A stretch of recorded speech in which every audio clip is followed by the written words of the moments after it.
کہیں پر کون سے انقلاب، کہیں پر کون سے انقلاب، کہیں پر حکما کا انقلاب ہے، کہیں پر علماء کا انقلاب ہے، کہیں پر فقہا کا انقلاب ہے، کہیں پر انبیاء کا انقلاب ہے، کہیں پر رسولوں کا انقلاب ہے۔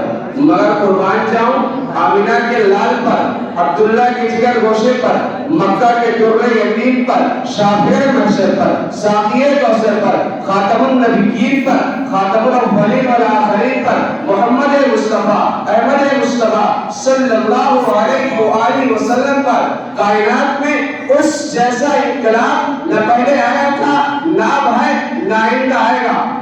حضور آئے، دنیا میں آنے کے بعد دنیا کے نقشے کو بدل دیا، حالات کو بدل دیا، معاشرے کو بدل دیا، تہذیب و تمدن کو بدل دیا، کلچر کو بدل دیا، ثقافت کو بدل دیا، صنعت کو بدل دیا، شہر کو بدل دیا، صحرا کو بدل دیا، فضا کو بدل دیا، ذہن کو بدل دیا، عقیدوں کو بدل دیا، بازاروں کو بدل دیا، کاروباروں کو بدل دیا، سوچ کو بدل دیا، نظریات کو بدل دیا، تدبر کو بدل دیا، سیاست کو بدل دیا، حکومتوں کو بدل دیا، وزراء کو بدل دیا، ظاہر کو بدل دیا، باطن کو بدل دیا۔ آؤ میں تمہیں عالم کی دھرتی پر لے چلوں۔ وہ دیکھ نفرت کرنے والے تھے پیار کرنے والے بن گئے، وہ دیکھ جو ایک دوسرے کی جان لینے والے تھے وہ ایک دوسرے کو جان دینے والے بن گئے۔ انقلاب جو آیا، ایسا انقلاب آیا جو ایک دوسرے کی جان لینے والے تھے وہ ایک دوسرے پر جان دینے کو تیار ہے۔ وہ آ گئے تو آ گیا دنیا میں انقلاب، وہ آ گئے تو آ گیا دنیا میں انقلاب۔ اجڑا ہوا چمن تھا گلستہ کر گئے۔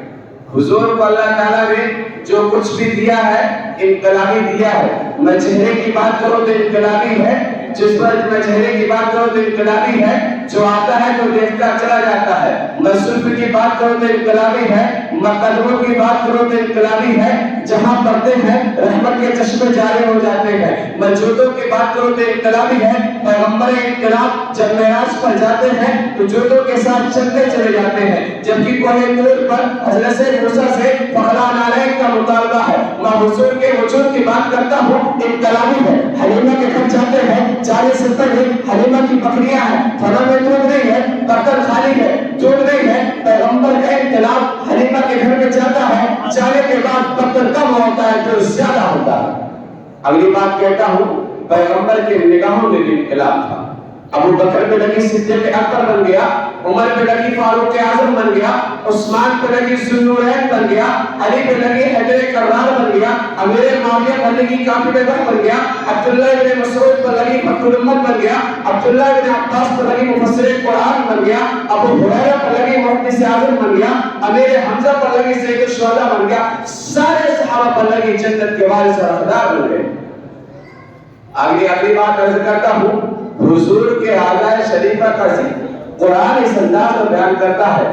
قرآن نے آپ کے چہرے انور کے بارے میں فرمایا، قَدْ نَرَىٰ تَقَلُّبَ وَجْهِكَ، آنکھوں کے بارے میں فرمایا، وَلَا تَمُدَّنَّ عَيْنَيْكَ، زبان مبارک کے بارے میں فرمایا، وَإِنَّنَا يَسَّرْنَاهُ بِلِسَانِكَ، ہاتھ اور گردن کے بارے میں فرمایا، وَلَا تَجْعَلْ يَدَكَ مَغْلُولَةً إِلَىٰ عُنُقِكَ، پشت اور سینے مبارک کے بارے میں فرمایا، أَلَمْ نَشْرَحْ لَكَ صَدْرَكَ وَوَضَعْنَا عَنكَ وِزْرَكَ الَّذِي أَنقَضَ ظَهْرَكَ، قلب مبارک کے بارے میں فرمایا، نزل به الروح الامین على قلبك لتكون من المنذرین۔ عزیزان محترم، میں کیا بتاؤں، کیا چھوڑوں، اس پیغمبر انقلاب کی زندگی کا ہر پہلو انقلابی۔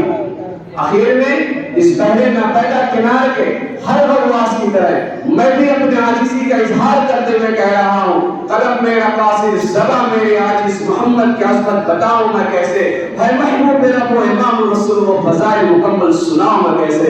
وآخر دعوانا الحمدللہ رب العالمین۔